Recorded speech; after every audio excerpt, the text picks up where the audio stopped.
C'est un des sujets sur la table du Beauvau de la sécurité. Comment mieux former les policiers?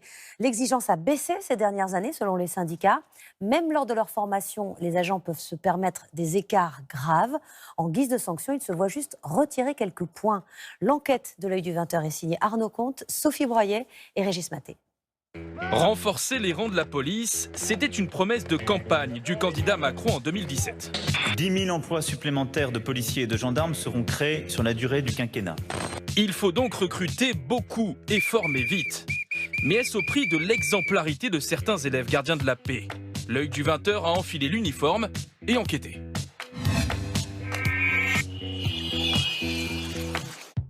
C'est une affiche placardée sur les murs des 9 écoles de police en France.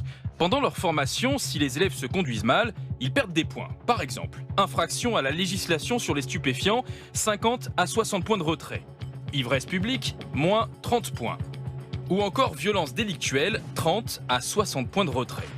Plus étonnant encore, les élèves peuvent récidiver. Ils perdent 2 fois plus de points. Et après 100 points de perdus, c'est la porte. Enfin, en principe. Car aujourd'hui, certains formateurs dénoncent une trop grande tolérance pour remplir les objectifs de recrutement. Ils disent devoir fermer les yeux sur certains comportements. S'ils ont un mauvais comportement, ils peuvent avoir jusqu'à 100 points de retirés. Mais c'est pas pour ça qu'ils vont être renvoyés de la police nationale. Et une fois qu'ils ont eu leur concours, qu'ils ont intégré une école de police, il est quasiment impossible de les renvoyer. Et on nous l'a dit lors de réunions avec des officiers, ceux qui rentrent, ceux qui ont le concours, ils sortiront quoi qu'il arrive. Et ce formateur cite un exemple dans son école.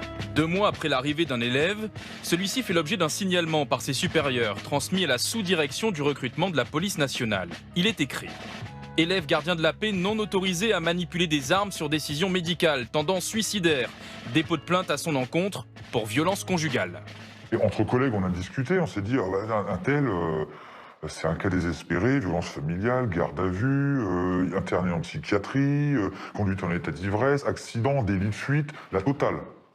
Et au final, il n'est pas viré. Le stagiaire n'a pas été suspendu ou exclu. Il a simplement redoublé. Combien sont-ils exactement à être sanctionnés pour des comportements délictuels? Impossible de le savoir.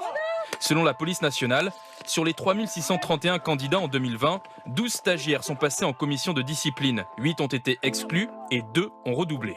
Pour les syndicats, ce nombre serait sous-estimé. Ils dénoncent cette tolérance à l'égard des mauvais comportements. Que l'on puisse accepter de commettre des infractions en tant que futur policier, avant même qu'il ne soit policier, c'est prendre le risque d'avoir ensuite des policiers qui commettent des dérapages, et l'administration, elle sera tenue responsable. On ne peut pas avoir des policiers voyous, c'est pas possible. Au ministère de l'Intérieur, Gérald Darmanin reconnaît l'existence de cette grille de sanctions. Il annonce qu'elle sera supprimée. Il n'y a pas de petits faits qui seraient inacceptables à moitié. Une grille comme celle-ci autorise aussi des violences délictuelles, par se Oui, dire c'est pour cela qu'on va revenir sur cette grille et que ceux qui font des violences délictuelles ne doivent évidemment pas porter l'uniforme de la police nationale. Le ministre de l'Intérieur indique par ailleurs que les critères de sélection des élèves policiers seront bientôt revus.